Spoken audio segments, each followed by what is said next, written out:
से ये सुन करके आई हूं।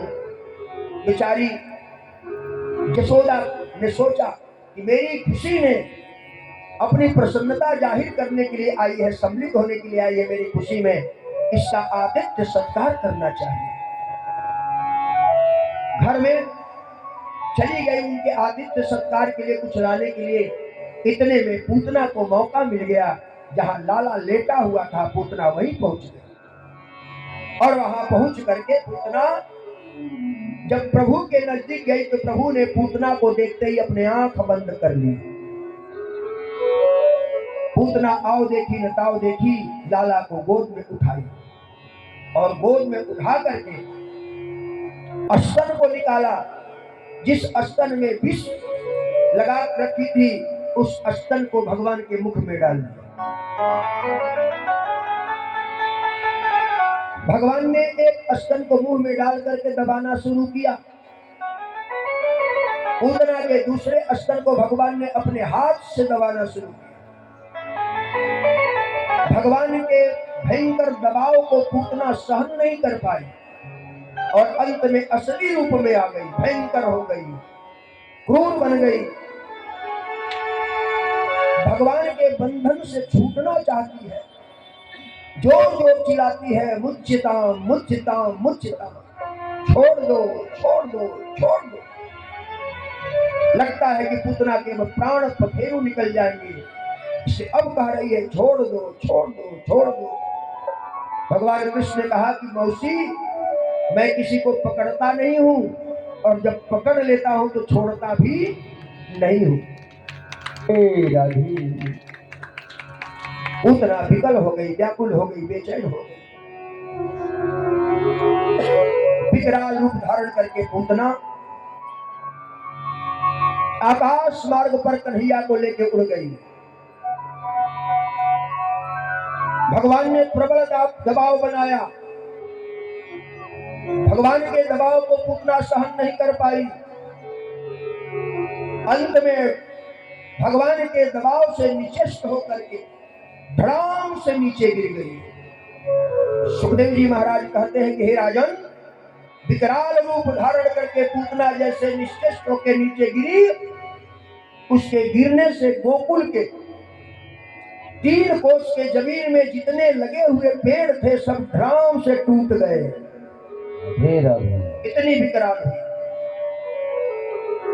राजा परीक्षित आश्चर्य करते हुए सुखदेव जी से पूछते हैं कि महाराज, मेरे समझ में बात नहीं आई।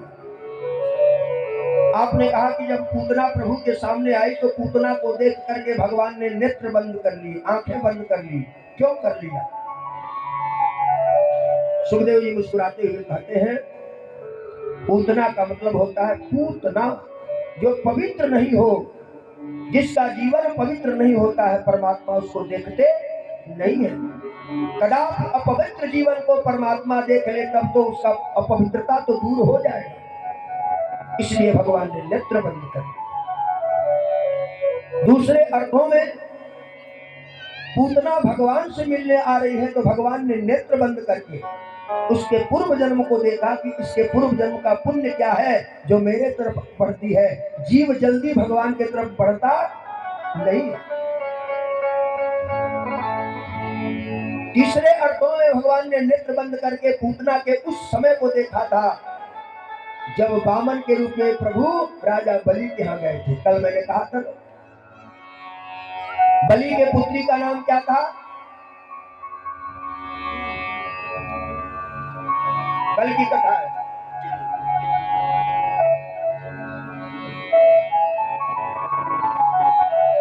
सब 600 वाले मूर्ति हो, कोई 2000 का मूर्ति नहीं बनना चाहता है। राजा बलि के पुत्री का क्या नाम था? रत्नबाला।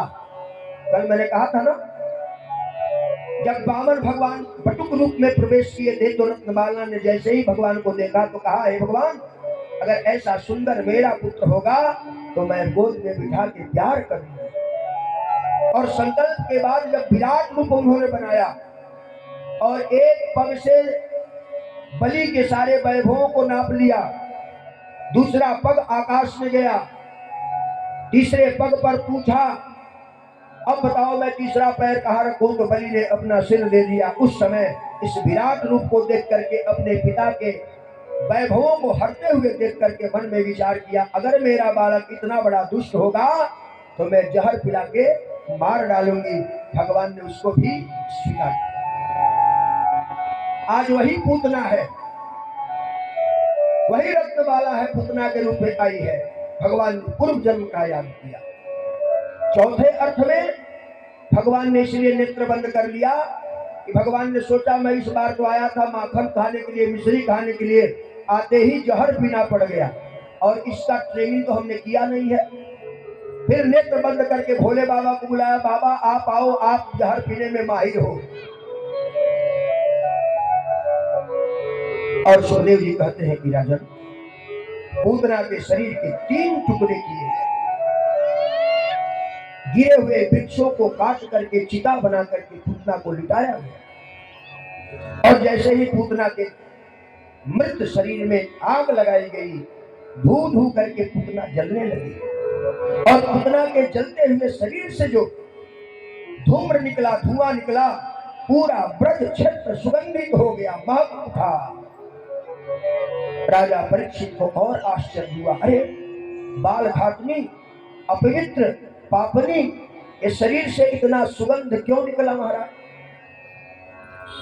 राजा परीक्षित को समझाते हुए सुखदेव जी मंद मंद मुस्कुराते हुए कहते हैं, हे राजन, भगवान जिसको छू लेता है, भगवान जिसको स्पर्श कर लेता है, उसके जीवन के सारे दुर्गंध नष्ट हो जाते हैं, उसके जीवन के सुगंध रूपी संस्कार जागृत होते हैं। अरे उसके स्तन का पान भगवान ने किया था, उसके जन्म जन्मांतर के पापों का हरण प्रभु ने कर लिया, उसका जीवन पवित्र हो गया, पावन हो गया, इसलिए सुगंधित हो गई। राधे राधे। और महाराज पूतना को प्रभु ने मां की गति दिया। दौड़ के गोपियां आई, देखा भगवान पूतना के स्तन पर खेल रहे हैं।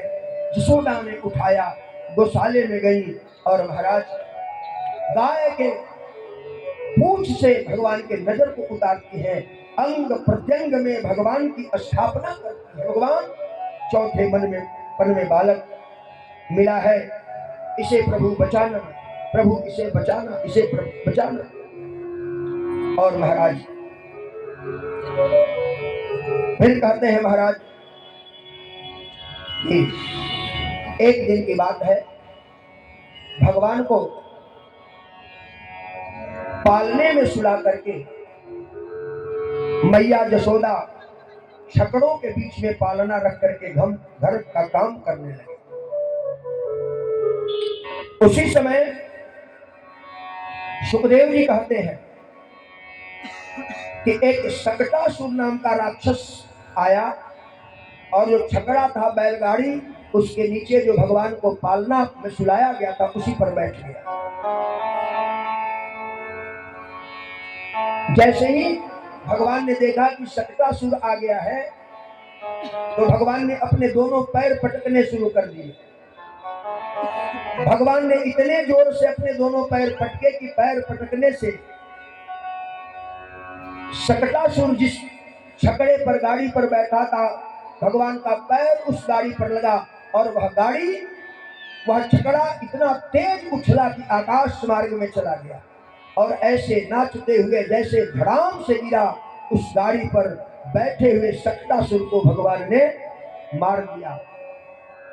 के बिहारी लाल की जय। इसलिए सकटासुर को भगवान ने, इस सकटासुर था कौन? तो सुखदेव जी कहते हैं कि महाराज हिरण्याक्ष का जो पुत्र था उत्कच, वह सकटासुर था। एक बार एक ऋषि के आश्रम में जाके उनका शरीर का अभिमानी व्यक्ति उनके बगीचे को, उनके बागवानी को उखाड़ने लगा। उन्होंने इसे तुरंत श्राप दिया, जा तो मेरे इस सुंदर संरक्षित पेड़ को उखाड़ रहा है, जड़ हो जा। हाथ जोड़ करके प्रार्थना किया, महाराज मेरे अपराध को क्षमा कीजिए। तब उन्होंने कहा कि जाओ, द्वापर में भगवान के चरणों से लगने से तुम्हारी मुक्ति हो जाएगी। आज भगवान ने सकटासुर को का उद्धार कर दिया। फिर कहते हैं सुखदेव जी, दैत्यो नाम्ना तृणावर्तः कंसभृत्यं प्रणोदितः चक्रवात स्वरूपेण जहारासीनभर्कम्। कंस का भेजा हुआ, कंस का निजी सचिव एक तृणावर्त महाराज भयंकर तूफान के रूप में गोकुल में प्रवेश किया। धूल भरी आंधी को देख करके सभी लोग बेचैन होकर के घर में घुस गए, भगने लगे। किसी को कुछ दिखाई नहीं दे रहा है। सभी लोग उस भयंकर चक्रवात से बचने के लिए भगने लगे। इतने में तृणावर्त भगवान को उठा करके लेके आकाश मार्ग में बढ़ा। किसी को कुछ दिखाई नहीं दे रहा है। सभी त्राही त्राही करके अपने बचाने के लिए भग रहे हैं और भगवान को तृणावर्त ने अपने गोद में उठाया और आकाश मार्ग पर पहुंच गया। जब आकाश मार्ग पर पहुंचा तो हवाओं की तेज दबाव कम होने लगा। थोड़ा सा समय छटा, तब जसोदा देख रही तो बालक कहीं नहीं दिखाई दे रहा है। दौड़ने लगी, मेरा लाला, मेरा बालक कहाँ गया, कहाँ। उधर आकाश मार्ग में तृणावर्त भगवान को ऐसे पकड़ करके गोद में दबाने लगा। भगवान ने विचार किया, अच्छा, भगवान ने अपने स्वरूप को बढ़ाना शुरू किया, क्योंकि भगवान के लिए वेद मंत्र कहता है, नमोस्तुनंताय सहस्त्रमूर्तये सहस्त्रपादाच्युतोरुवाहवे सहस्त्रनामने पुरुषाय शाश्वते सहस्त्र कोटि जुगधारिणे। भगवान ने अपने शरीर को बढ़ाना शुरू किया और इतना व्यापक बनाया, इतना विशाल बनाया भगवान ने कि तृणावर्त की पकड़ ढीली हो गई, उसके हाथ टूटने लगे। भगवान ने तृणावर्त के गले को दबाया। जब तृणावर्त का गला दबा, वह बल के घमंड में तृणावर्त अपने बल के प्रभाव से भगवान के पकड़ से मुक्त होना चाहता है। भगवान और जबरदस्ती उसके गले को दबा रहे हैं। जैसे ही तृणावर्त को लगा कि अब मैं बच नहीं पाऊंगा, अब मैं मर जाऊंगा, तो तृणावर्त बहुत कोशिश किया। ये बुद्धि बार बार भगवान से बचने के लिए कोशिश करती रहती है, संसार में ही अपने आप को रखना चाहती है। बहुत सारे कोशिशों के बाद भी हम संसार से निकलने से बच नहीं सकते। तृणावर्त बच नहीं पाया, भगवान के पकड़ में आकर के उसकी मृत्यु हो गई। धड़ाम से नीचे गिरा और धड़ाम से जैसे ही नीचे गिरा तो तृणावर्त का जीवन लीला समाप्त हो गया। दृष्ट्वा चुकोपनिर्पते शशाय सुपरीताधर असुरो भव पापिष्ठं जोगाद भ्रष्टो भुवं व्रज। तृणावर्त को मार करके भगवान ने वायु तत्व का शोधन किया है। अब आज बड़ी पावन कथा, दिव्य कथा सुखदेव जी राजा परीक्षित को कहते हैं। हे राजन, यदुवंशियों के पुरोहित थे गर्गाचार्य। वसुदेव जी अपने पुरोहित के पास, गर्गाचार्य जी के पास गए, उनके चरणों को नमन किया और निवेदन किया, प्रार्थना की कि गुरुदेव, मेरी एक इच्छा है, मैं आपसे प्रार्थना कर रहा हूं, मेरी प्रार्थना को स्वीकार कीजिए। गर्गाचार्य जी ने कहा, बताओ। वसुदेव जी कहते हैं कि गोकुल में मेरे मित्र रहते हैं नंद। गर्गाचार्य ने कहा कि हाँ, मैं जानता हूं। वसुदेव जी ने कहा कि चौथे पद में प्रभु की कृपा से उन्हें बालक हुए हैं। मैं चाहता हूं कि जाकर के आप उनका नामकरण संस्कार करें। नाम का बड़ा प्रभाव पड़ता है बच्चों पर।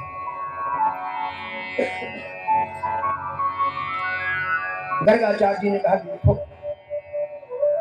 मैं यदुवंशियों का पुरोहित हूं, वहां जाकर के अगर नामकरण संस्कार किया और कंस को अगर पता लग गया तो उस बालक पर संकट आ जाएगा, क्योंकि चौथेपन में बालक हुआ है। तो नंद बाबा नामकरण संस्कार का बहुत विशाल उत्सव करेंगे और उस उत्सव में अपने सारे रिश्तेदारों को बुलाएंगे, और अगर भनक कंस को लग गई तो उस बालक पर खतरा बढ़ जाए। वसुदेव जी ने कहा कि नहीं महाराज, आप जैसा निर्देश करेंगे, जैसा आदेश करेंगे, नंद बाबा वैसे ही करेंगे। गर्गाचार्य जी नेत्र बंद करके देखे तो समझ गए कि अरे परमात्मा का अवतरण हो गया है। नंद के जीवन में आनंद तो परमात्मा की मंगलमयी कृपा से आ सकती है, और वह परमात्मा का अवतरण हो गया है। इसलिए गर्गाचार्य जी ने उस परमात्मा को देखने के लिए आज अपने मथुरा का परित्याग करके गोकुल की तरफ बढ़ गए। यह जीवन मथुरा है, एक दिन इस जीवन रूपी मथुरा का परित्याग करके गोकुल में हमको भी जाना ही पड़ेगा, कोई रोक नहीं सकता है। चली जा रही है उम्र धीरे धीरे, सुबह और शाम दोपहर धीरे धीरे, सुबह और शाम दोपहर धीरे धीरे, चली जा रही है उम्र धीरे धीरे, चली जा रही है उम्र धीरे धीरे, सुबह और शाम दोपहर धीरे धीरे, सुबह और शाम दोपहर धीरे धीरे, चली जा रही है उम्र धीरे धीरे, चली जा रही है उम्र धीरे धीरे।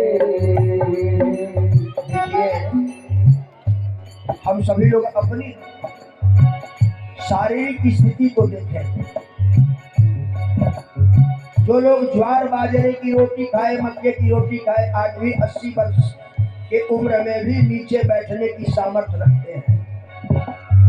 हम लोग पिज्जा वाले बर्गर वाले लोगों को नीचे बैठने में न कमर साथ और न घुटना साथ।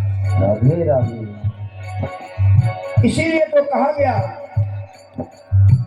लड़कपन भी बीता जवानी भी बीती, लड़कपन भी बीता जवानी भी बीती, लड़कपन भी बीता जवानी भी बीती, लड़कपन भी बीता जवानी भी बीती, लड़कपन भी बीता जवानी भी बीती, लड़कपन भी बीता जवानी भी बीती, आएगा बुढ़ापा का असर धीरे धीरे, आएगा बुढ़ापा असर धीरे धीरे, असर धीरे धीरे, असर धीरे धीरे, असर धीरे धीरे, असर धीरे धीरे,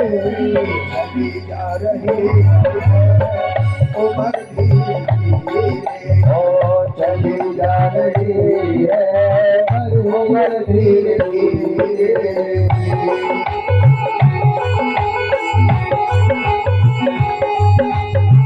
राधे राधे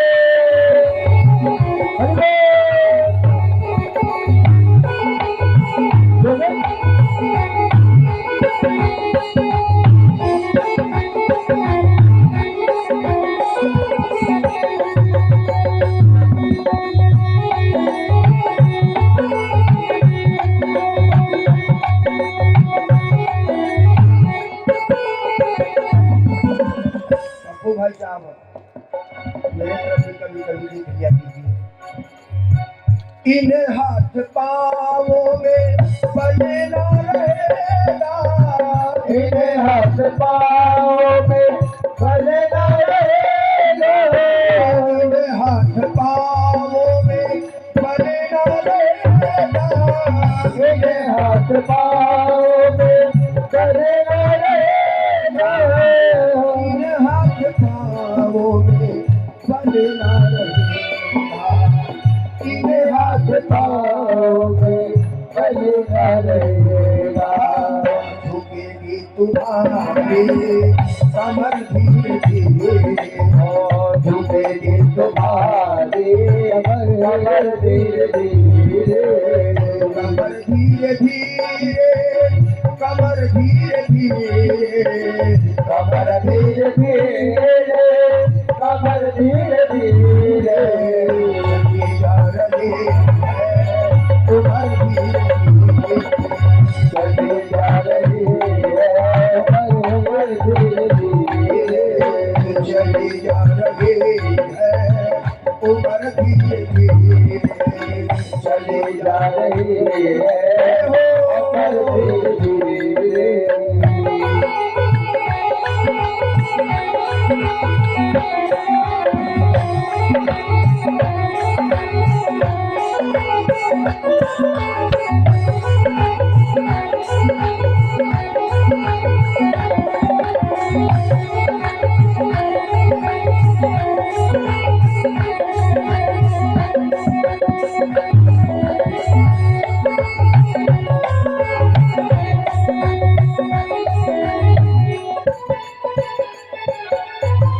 शिथिल अंग सारे होंगे तुम्हारे, शिथिल अंग सारे होंगे तुम्हारे, शिथिल अंग सारे होंगे तुम्हारे, शिथिल अंग सारे होंगे तुम्हारे, शिथिल अंग सारे होंगे तुम्हारे, शिथिल अंग सारे होंगे तुम्हारे, कभी बंद होगी, कभी बंद होगी, नजर धीरे धीरे चली जा रही है, हर धीरे धीरे चले जा रही है,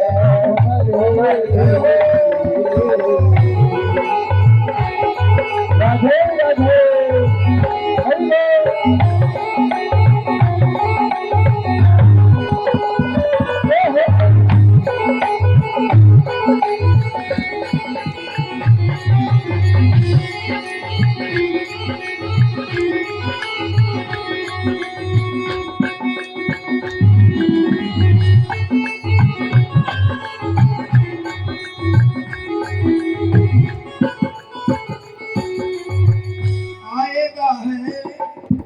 आएगा है उसे भी जाना है, सबको जाना है, आया है जो भी उसे जाना पड़ेगा, आया है जो भी उसे जाना पड़ेगा, आया है जो उसको जाना पड़ेगा, आया है जो उसको जाना पड़ेगा। देखिए जो जाने वाले हैं हाथ ऊपर करें, बहुत बढ़िया बात है। पीछे दो चार लोग बैठे करें मुझे जाना ही नहीं, जो नहीं जाने वाले इस दुनिया को छोड़ करके जरा वो हाथ ऊपर कर ले। दो तीन लोग ऐसे हैं कि उनका इरादा जाने का नहीं है, जाना पड़ेगा, कुछ भी करोगे जाना पड़ेगा। बड़े बड़े राजा महाराजा नहीं बच पाए, हमारी आपकी क्या औकात है, जाना पड़ेगा। इसलिए गाइए, आया है जो उसको जाना पड़ेगा, आया है जो उसको जाना पड़ेगा, आया है जो उसको जाना पड़ेगा, आया है जो उसको जाना पड़ेगा, आया है जो उसको जाना पड़ेगा, आया है जो उसको जाना पड़ेगा। इसमें कुछ भी नहीं, इसमें कुछ भी असर धीरे धीरे चले जा रहे हैं, धीरे धीरे और चले जा रहे हैं धीरे धीरे और शाम दोपहर धीरे धीरे, सुबह और शाम धीरे धीरे चले जा रहे हैं, उधर धीरे धीरे चले जा रहे हैं, धीरे धीरे चले जा रहे हैं, चले जा रहे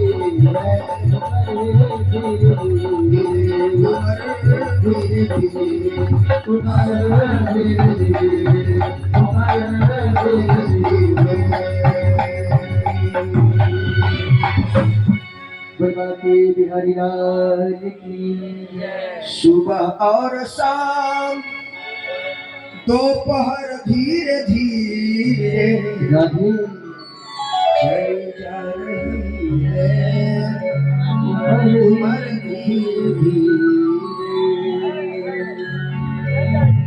जीवन में परमात्मा का दिया हुआ समय साधन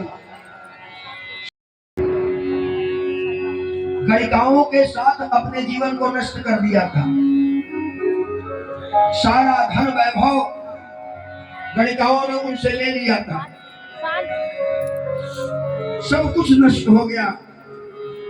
वह व्यक्ति सोचने लगा कि आज जिस गणिका से मिलने जा रहे हैं वह कैसे प्रसन्न हो पाएगी, अब तो मेरे पास धन नहीं है। तो उसने किसी बगीचे में जाकर के सुंदर सुंदर फूल को तोड़ा, एक धागे में पिरो करके माला बनाया, सुंदर माला बना करके ले करके वह चल पड़ा। विचार किया कि आज इस माला को पहना करके गणिका को खुश करके अपने मनोभाव को सुंदर तरीके से प्रस्तुत करेंगे। आगे बढ़ा, पत्थर से ठोकर लगा, धड़ाम से गिरा, जहां गिरा सिर पत्थर पर पड़ा, सिर फट गया, वह लहू लुहान हो गया। हाथ में फूल माला है, पूरा बदन लहू लुहान है, कैसे गणिका से मिलने जाए वो। विचार करने लगा मैं क्या करूं, अंतिम समय है। तब तक सामने एक मंदिर दिखाई दिया, लड़खड़ाता हुआ लहू लुहान हुआ व्यक्ति उस फूल की माला को नहीं चाहते हुए शिव पर चढ़ा कर और मर गया। जब उसकी आत्मा गई, उसका लेखा जोखा हुआ। चित्रगुप्त ने कहा महाराज धर्मराज से इसके कोई भी धर्म नहीं है, सारा धर्म का घाटा नील बटा सनाटा है, कुछ नहीं है। धर्मराज ने कहा एक बार और देखो।